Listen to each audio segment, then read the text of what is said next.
네, 송행강 얘기를 해볼 텐데요. 이거는 이제 그 앞에서 얘기한 장화준 교수 얘기하고 정반대 얘기를 하고 있습니다.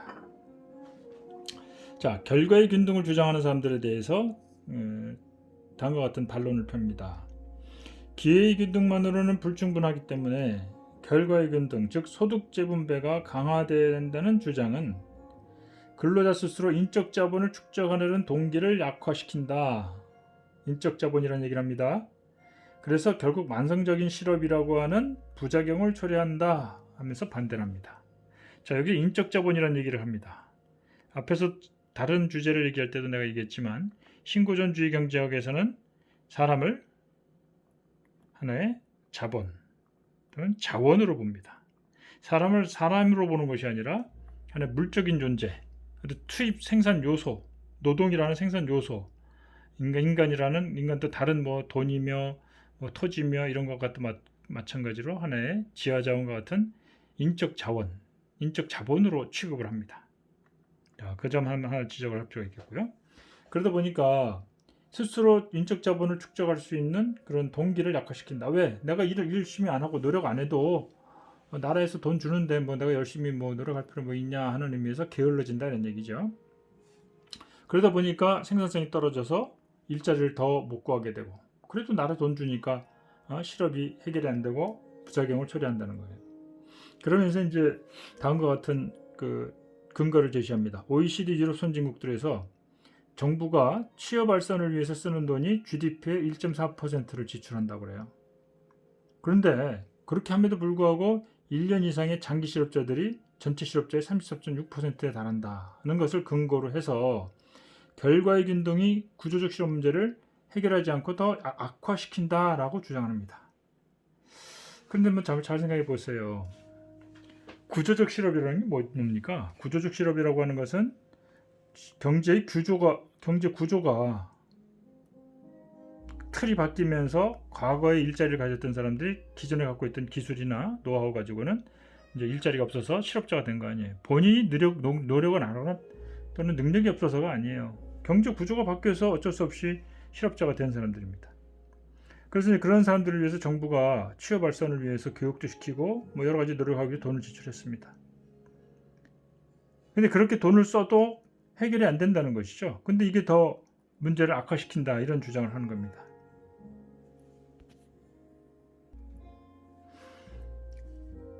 정부가 이렇게 일자리를 마련하기 위해서 돈을 써도 장기 실업자가 줄지 않는다고 하는 것. 이거는 정부 그 취업 정책의 그 효과성의 문제지. 그것이 결국 소득 재분배하고 직접적인 관계가 없어요. 이 소득 재분배 정책이 아니고요. 일자리 정책이에요.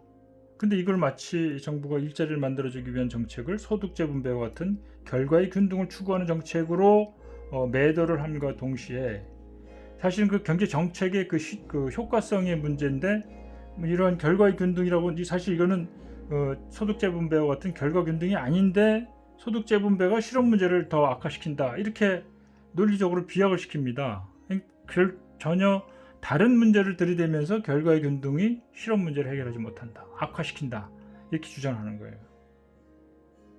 다시 한번 정리를 할게요. 그 결과의 균등 소득 재분배 문제가 아니에요. 정부가 뭐 실업자들에게 교육을 시키고 프로그램 하는 거는 그런 그 노동시장 정책입니다. 그게 국가의 경쟁력을 살리기 위한 정책이죠. 근데 그 정책이 그렇게 금방금방 효과가 나타나지 않잖아요. 그런데 이걸 마치 소득 재분배 정책이 결국은 그 실업 문제를 오히려 악화시킨다 이런 식으로 논리의 비약을 가져오는 겁니다. 그러니까 뭔가 논리적으로 좀 이렇게 앞뒤가 안 맞아요. 그러니까 정부가 하는 그 취업 정책 그게 효과가 없다는 그거를 데이터를 들이대면서 그러니까 소득 재분배는 안 된다. 이게 지금 소득 재분배 정책하고 다른 거거든요. 이러면서 소득 재분배보다는 다른 걸 해야 된다. 자, 일단 여기에서 문제가 있다는 거 여러분들이 좀 알아두실 필요가 있고요. 자, 그러면서 제시하는 방안이 뭐냐면은 학교 환경을 균등화시키자. 혹은 모든 그 가정에게 소득재분배를 주는 거는 잘못됐으니까 유자녀 가정에게만 조세특례 양육비 지원을 해주자. 왜? 모두에게 주면 자녀가 없는 집에도 이런 혜택이 돌아가면은 이거는 효율성이 떨어진다 이겁니다. 유자녀 가정에게만 선택적으로 그 양육비를 지원해주자. 또는 조세특례 비용을, 조세특례라고 하는 것은 세금을 깎아주자는 얘기거든요. 아이들이 몇 명 있으면은 1인당 얼마씩 깎아주는 거, 이런 걸 하자는 겁니다. 근데 여러분들을 아직 이런 일을 안 해봐서 그렇지만 내가 경험한 바에 의하면요, 자녀가 있다고 해서 세금 깎아주는 거요 정말 쥐꼬리만큼입니다. 예를 들어서 세금 한 200만 원 띄어가면요, 자녀 1인당 10만 원씩 공제해 주는 거예요. 그러면서 무슨 자녀를 위한 조세특례라는 얘기를 합니까? 이거 완전히 허울뿐인 그것조차도. 그러니까는 소득재분배를 반대하면서 대안으로 나온 게 조세특례인데, 조세특례도 그냥 그 빚 좋은 개살구로 해주는 식으로 지금 사실 또 이루어지고 있어요. 또 양육비 지원 얼마나 나옵니까? 요새 이제 진보 정권으로 바뀌면서 양육비 지원이라든지 이런 정책에 신경을 써서 조금 늘어나긴 했습니다만은 이것도 역시 충분하지 않죠. 근데 과거에는 어땠을까요? 과거에 박정희나 전두환 또는 뭐 이명박, 박근혜 그 시절에는 이것도 정말 인색하기 짝이 없었습니다. 자, 그런 것들을 우리가 한번 염두에 둘 필요가 있는데요. 자, 그래서 말하고자 하는 건 이거예요. 기획운동을 불푼해서 소득재분배를 좀 강화시키자고 하는 주장에 대해서 반대를 하는 그 근거가 무슨 정부의 취업정책이 효과가 없으니까 소득재분배는 하면 안 된다, 이렇게 좀 논리적으로 맞지 않는 주장을 하면서 내놓는 대안이 결국 이 두 가지입니다. 소득재분배를 할 것이 아니라 학교환경 균등화나 유자녀 가정에게 여러 가지 특혜를 주자. 자, 이런 겁니다. 그럼 이걸 한번 살펴봅시다. 자, 학교환경 균등화가 답이라고 주장을 하지만 어떻습니까? 우리나라의 상황을 보자고요. 학군별로 교육 환경이 굉장히 차이가 많이 나죠. 대구만 해도 수성구하고 그렇지 않은 다른 지역하고, 요새 뭐 달서구가 조금 좋아진다고 하지만은 수성구에 비하면은 잽이 안 되죠. 또 전국적으로 보면 어때요? 서울의 강남. 자, 이게 무슨 학교 환경이 균등합니까? 그런 거에 대해서는 전혀 문제의식이 없어요. 뿐만 아니라 또 특목고라든지 자소고 같은 기족학교를 만들어요. 자사고는 뭐예요? 자립형 사립고등학교죠. 이건 돈 있는 사람들이 비싼 학비를 내가지고 그 학교를 교육 환경을 아주 더 좋게 만들어서 그 학교에 다니는 아이들이 더 좋은 대학에 가도록 하려는 그런 거 아니에요? 이러한 신고전학파나 자유시장주의자들이 주장한, 자기들은 말은 학교 환경을 균등화하자며 하면서도 실제로는 부자들은 이런 쪽으로 간다는 얘기예요. 특목고는 어떤 학생들이 주로 갑니까? 이것도 초중고등학교부터 고액 과외를 받고 집에서 열심히 막 공부시키고 이런 아이들이 주로 가요. 결과적으로 이것이 교육 환경의 균등화라는 것과는 전혀 거리가 먼 방향으로 지금 가고 있지 않습니까? 그러니까 소득재분배는 안 좋으니까 하지 마라 그러면서 제시한 게 교육 환경 균등화인데 실제로는 교육 환경 균등화도 제대로 되고 있지 않다는 겁니다. 또 유자녀 가정에 대한 조세특례 방안을 제시하고 있는데요. 근데 이 조세특례를 받으려면, 조세라는 게 뭐예요? 소득에 대한 조세거든요. 세금을 깎아주는 거예요. 근데 조세 혜택을 보려면 소득이 있어야 가능한데, 문제는 실업자 가정에는 이게 전혀 해당이 안 되는 것이죠. 그럼 실업자 가정에 대한 얘기는 전혀 없어요. 그러면서 실업수당에 안주하는 장기 실망, 그래서 이제 실업자들에게 이제 대안으로 이제 수당을 주잖아요. 그럼 실업수당에 안주하는 장기 실업자들 또는 실망 노동자들, 이 사람들은 일자리를 구하려고 해도 자기가 원하는 일자리를 찾을 수가 없으니까 아예 오랫동안 실직자로 있는 건데, 이런 사람들이 구조적 실업의 원인이라고 합니다. 자, 여러분들, 구조적 실업이 뭐예요? 아까도 얘기했지만 경제의 구조가 바뀌면서 나오는 겁니다. 경제 구조가 바뀌어서 이러한 장기 실업자가 나오는 것인데, 이게 뒤바꿔 버렸어요. 이러한 실업수당에 안주하는 실업자들 때문에 구조적 실업이 생긴 것이다. 이건 경제학자가 아니라도 이게 말이 좀 앞뒤가 안 맞는다는 걸 알 수 있을 텐데 어떻게 이런 식의 주장을 하는지 이해가 좀 안 갈 겁니다. 자, 실업자라고 하는 건 적어도 구직 활동을 하는 사람들이에요. 1년 이상의 실업자 중에는 그 사람들도 일자리를 하기 싫어서라기보다는 적절한 일자리를 찾지 못해서, 실업자 소리를 듣고 싶은 사람이 누가 있겠어요. 적절한 일자리가 없으니까 그렇게 있는 겁니다. 따라서 실업의 근본 원인은 일자리를 제공하지 못하는 시장과 정부에 있습니다. 그런데 구조적 실업이 장기적 실업자 때문이라고 오히려 뒤집어 씌우는 것이죠. 구조적 실업의 뜻이 뭔지는 알고 하는 소리인지 그냥 궁금합니다. 그래서 결과의 균등이 공정한 사회에 도움이 되지 못한다는 주장을 또 합니다.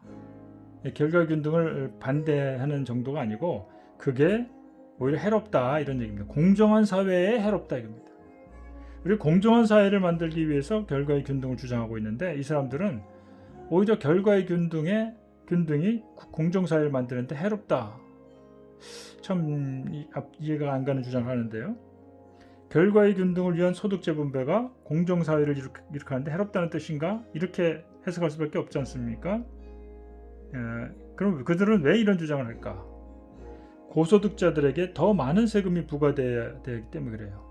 그래야 소득 재분배가 이루어지고 또 복지 지출이 늘려면 세금이 많이 늘어나야 되잖아요. 결국 고소득자에게 더 많은 세금이 부과되는 그런 사회가 그들 눈에는 불공정한 것으로 보이는 것이다. 이렇게 이해가 됩니다.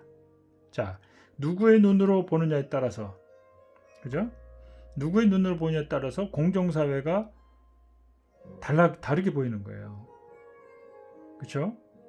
자, 여러분들, 우리가 요즘 언론이나 뭐 이런 데서 계속 어떤 주장을 합니다. 뭐가 옳다, 그르다, 공정하다, 아니다, 그 사람들이 과연 누구의 눈에서 누구의 시각으로 그런 주장을 하는지를 한번 그 뒤를 좀 들여다볼 필요가 있어요. 그 속내를. 자, 또 비슷한 얘기가 또 뒤에 나오니까 넘어갈게요. 그러면서 이제 이 송영강은 신고전학파 경제 정책을 설명합니다. 신고전학파 정책은 노동시장에서 소득분배가 이루어진다. 즉 소득분배는 노동시장에서 다 이루어지고 거기서 다 해결된다. 거기에 맡겨라 이런 입장이에요. 그러다 보니까 노동시장에서 실업자도 생기고 또 능력이 떨어지는 사람도 있고 하는 사람들은 이제 아무래도 저소득층이 될 것이고요. 소득이 덜 갈 것이고, 능력 있고 노력 많이 하는 사람들이 더 많은 이익을 보고 그건 부익부 빈익빈 현상이 나타나므로 소득 격차가 확대되도록 하는 그런 경향이 있다는 겁니다. 그걸 인정을 해요. 이 사람들도. 신고전학파 경제학을 공부한 사람들, 신고전학파 경제학 자체가 그걸 인정을 해요. 소득 재분배 기능이 없어요. 그냥 노동시장에서 그냥 알아서 경쟁해서 결정되는 겁니다. 그런데 이러한 노동소득은 인적 자본에 의해서 결정이 됩니다. 인적 자본은 그 사람이 갖고 있는 실력 또는 기술, 노력 이런 것들이죠. 이런 것들에서 결정이 되고, 인적 자본들은 개인들의 능력과 관계없이 자기가 만약에 그런 그 잠재력을 갖고 있어도 외부 환경의 도움이 없이는 그것이 발현이 되기 어려워요. 외부 환경의 영향을 받기 때문에 신고전학파 정책에 의한 소득 격차는 공정하지 못하다. 그러니까 시장에만 맡겨놓으면은 그게 그 소득 분배가 공평하게 이루어지지 못한다 하는 것들을 신고전학파도 인정을 하고 있어요. 그러면서 이제 거기에 대한 해결책으로 신고전학파에서는 두 가지를 거론을 하면서도 거기에 대해서 또 한계가 있다는 것도 얘기를 합니다. 그 해결 방식에는 기회균등과 결과균등 두 가지가 있는데, 기회균등 방식에 한계가 있기 때문에 결과균등이 필요하다는 장하준 교수에게 반대하면서, 그 이유가 결과의 균등이, 자, 신고전학파 경제학에서는 결과의 균등 얘기하는 것을 싫어합니다. 그 이유가 뭐냐? 거기에 대한 그 근거로 다음과 같은 얘기를 해요. 인적 자본 축적을 저해한다. 왜? 일을 안 해도 먹고 사니까 노력을 안 한다는 거예요. 인적 자본 축적이 저해가 돼요. 그것으로 인해서 전반적인 소득 수준을 떨어뜨린다. 그러니까 이 사람들에게 모두에게 그런 실업수당을 주거나 이런 걸 하면은 게을러져 갖고 일도 안 하고 뭐 그렇죠? 놀고 먹으려고 하니까 더 악화된다. 그러니까 그러지 말고 그 사람들이 그렇게 돈 주지 말고 저소득층에게 자녀가 있으면 양육보조금을 주는 것으로 해결하자. 이런 그 대안을 제시합니다. 자, 그러면은 지금 이 송행강이 이런 주장을 하는데요. 이 사람들은 전에도 얘기했다시피 한국경제연구원이에요. 이름은 한국자 들어있지만 이거는 국가를 대표하는 경제기관이 아니고 전경련이라는 전경련의 출자를 받아서 만든 연구소입니다. 전경련이 뭡니까? 우리나라 대기업들, 재벌기업들, 그죠? 이익단체예요. 결국 이 사람들은 이 대기업들의 이익을 대변하는 경제연구기관으로서 거기에 대한 얘기를 합니다. 그래서 내가 이런 얘기를 하는 겁니다. 대기업 재벌에 복무하는 그쪽 입장에서 연구하는 경제학자들, 이 사람들은 왜 결과의 균등을 극구 반대하는가? 그러면서 왜 제한적인 양육보조금을 주장하거나 학교 환경 균등화를 주장하는가? 이 사람들이 도대체 왜 이러냐 이거죠. 왜 결과의 균등을 이렇게 반대하느냐 이겁니다. 그거는 결과의 균등을 하려면 소득 재분배가 이루어지는데요. 기업들이 훨씬 많은 돈을 세금으로 내야 되기 때문에 그래요. 따라서 이들은 어느 것이 더 효과적으로 우리 이 문제를 그렇죠? 해결하는가 보다는 어떤 게 더 싸게 먹히는가, 어떻게 하면 자기들이 부담을 덜 내는가, 이거로 접근하는 거로 보이는 겁니다. 그러면서 본인들은 부자들은 정작 본인들은 학교 근등화와 역행하는 그런 행동을 하고 있잖아요. 특목고 자사고 이런 걸 더 확대하려고 자사고를 없앤다고 교육부에서 교육청에서 하니까 얼마나 많은 반대에 부딪힙니까? 자사고에 갈 수 있는 집들은 다 중산층 상류층들이에요.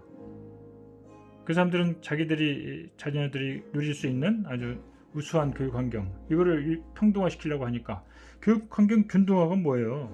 모든 아이들에게 그러면 모든 공립학교를 자사고 특목고와 같은 그런 환경으로 만들어 줄 수 있을까요? 그거는 또 그 사람들이 아무 관심 없어요. 그 많은 돈을 어디서 됩니까? 그 돈을 자기들이 부담해야 되니까 그건 싹 빼고 능력 있는 사람들끼리 그런 자사고 특목고 쪽으로 아이들을 보내려고 하는 그러면서 이제 자기들이 이쪽에서 주장하는 학교 환경 균등화하고 또 역행하는 행동들을 하면서 이런 결과의 균등에 대해서 극구 반대하고 있다는 겁니다. 굉장히 앞뒤가 안 맞는 주장들을 하고 있죠. 신고전학백유형작은 좀 더 들여다보면 이래요. 생산성에 따라서 소득이 분배되는 노동시장. 그럴싸하죠. 생산성이 높은 사람에게 높은 소득, 낮은 사람에게 낮은 소득. 노동시장을 활용한다. 우리가 결과의 균등을 주장하는 사람들이 이걸 부정하는 건 아니에요. 시장에서 능력에 따라서 더 많은 소득을 올리고 낮은 소득을 올리고 하는 거 우리가 그거는 오히려 시장 기능에 바람직하다라고 하는 것을 부정하는 사람들은 없어요. 그런데 거기에 대한 비판은 뒤에 하기로 하고요. 일단 신고전학파 얘기를 좀 더 하고 끝냅시다. 소득은 생산성에 의해서 결정이 되죠. 따라서 생산성 높은 근로자들은 소비자가 선호하는 상품에 우선 투입이 돼서 노동이 보다 생산성 높은 쪽에 배분이 되고 이게 결국 사회 전체적으로 시장이 활력을 갖게 되고 또 발전하는 겁니다. 그러니까 모든 것이 생산성이 기준이에요. 따라서 생산성과 관계없는 소득은 축소해야 된다. 그러니까 생산성이 없는 사람에게 소득 재분배를 해서 소득을 주는 거 그거 하지 말아야 된다. 그러면서 소득 재분배를 반대하는 겁니다. 자, 시장에서 생산성에 따라서 소득 분배가 이루어지는 거 그거 오케이. 그런데 문제는 시장에서 경쟁력이 떨어져서 소득이 없거나 아주 작은 사람들, 그래서 어린 아이들을 가정에서 보살피기 힘든 집안 그런 쪽에다가 어느 정도 재분배를 해주는 그 자체도 반대를 합니다. 왜? 그런 사람들에게 자꾸 돈을 주면은 노력을 안 한다. 그러니까 생산성을 떨어뜨린다. 이런 이유 때문에 반대하는 거예요. 그 사람들 입장에서는 그럴 수도 있겠다 싶지만은 우리가 보다 인간적인 차원에서 보면은 좀 너무 그렇지 않아요? 뭐 내 표현하기가 좀 그런데요. 좀 내가 이제 있는 대로 표현하자면 좀 입에서 거친 말이 나갈 것 같아서 좀 자제를 하고 있지만은 좀 그래요. 다시 말해서 신고전학파는 생산성이 낮은 노동자들은 퇴출 당해야 마땅하고 생산성 높은 사람만 잘 먹고 잘 사는 그런 사회, 그래야 더 빨리 발전하고 이런 얘기를 하자는 겁니다. 그렇게 주장하면서 소득 재분배에 반대합니다. 왜 생산성 낮은 노동자들에 대한 지원을 반대하느냐? 실업급여를 줌으로써 생활이 안정되면 생산성을 높여서 재취업하려는 그 노력을 덜하게 되고 사회 전체적으로 생산성이 낮아지기 때문이라고 주장합니다. 이 말도 틀린 말은 아니에요. 하지만 자, 여러분들 이 말을 받아들일 수 있겠습니까? 이 사람들이 노력을 안 하는 것도 아니죠. 또 이 사람들이 경쟁력이 낮은 이유는 뭐예요? 어려서부터 어려운 환경에 자랐기 때문에 그 경쟁력을 갖추기 어려웠던 사람들이에요. 부의 그 가난에 대물림을 하고 있는 거죠. 그럼 이 사람들도 역시 또 시장에서 제대로 벌이가 시원찮으니까 그 사람의 자녀들도 역시 교육 환경이 나빠져서 제대로 신뢰를 갖추기 어렵고 그 자녀들도 어른이 돼서 또 이러한 시장에서 가난한 사람으로 전락하고 또 그 자식들은 또 그렇게 되고 이 부의 대물림이 가난의 대물림이 계속되고요. 그 반대로 부유한 사람들은 그 좋은 환경에서 애들을 교육시켜서 좋은 대학 보내고 그 부의 대물림이 이루어지고 자 한쪽으로는 부의 대물림 한쪽에서는 가난의 대물림이 계속 이루어지는 거 이게 공정한 사회라고 보십니까? 적어도 부모가 가난한 것은 부모의 능력 탓이라고 치지만 아이들은 어때요? 아이들은 똑같은 아이들이에요. 근데 부모를 누굴 만났냐에 따라서 부를 물려받거나 가난을 물려받거나 그건 공정한 사회가 아니죠. 자, 그러면서 이제 생산성이 낮아지기 때문에 인적 자본 형성에 방해가 된다는 겁니다. 이들은 결국 인간을 똑같은 인간으로 보는 것이 아니라 기업 이윤을 극대화시키고 어떤 생산성이 하는 수단으로만 보는 관점입니다. 우리가 생산성을 높이는 그 자체를 반대하는 게 아니죠. 생산성 높이기 위한 노력을 정말 열심히 해야 됩니다. 그러나 그 생산성을 높이는 게 궁극적인 목적은 뭐예요? 우리 인간이 사는 사회, 우리 인간 사회가 좀 더 골고루 풍요롭게 행복하게 살자는 거 아닙니까? 근데 이런 식으로 가다 보면요, 소수만 부유하고 풍요롭고 행복하게 살고 대다수는 정말 어려운 불행한 생활을 할 수밖에 없는 그런 구조를 가도 무방하다 이런 입장을 가진 사람들이라는 얘기예요. 자, 그래서 노동 생산성에 영향을 주는 인적 자본이 형성되는 데 있어서 외부 환경에 영향을 받는 것도 맞다 하는 것을 그 사람들도 인정을 해요. 신구장파도. 그런데 그 해결책은 사뭇 다릅니다. 하나는 직접적으로 가정 환경을 개선하는 이건 소득 재분배죠. 이거를 반대하고 학교 환등 균등화를 하자는 쪽으로 선호합니다. 왜 그럴까요? 왜 이 사람들이 가정 환경 개선에 반대할까요? 몇 가지 이유를 들 수 있습니다.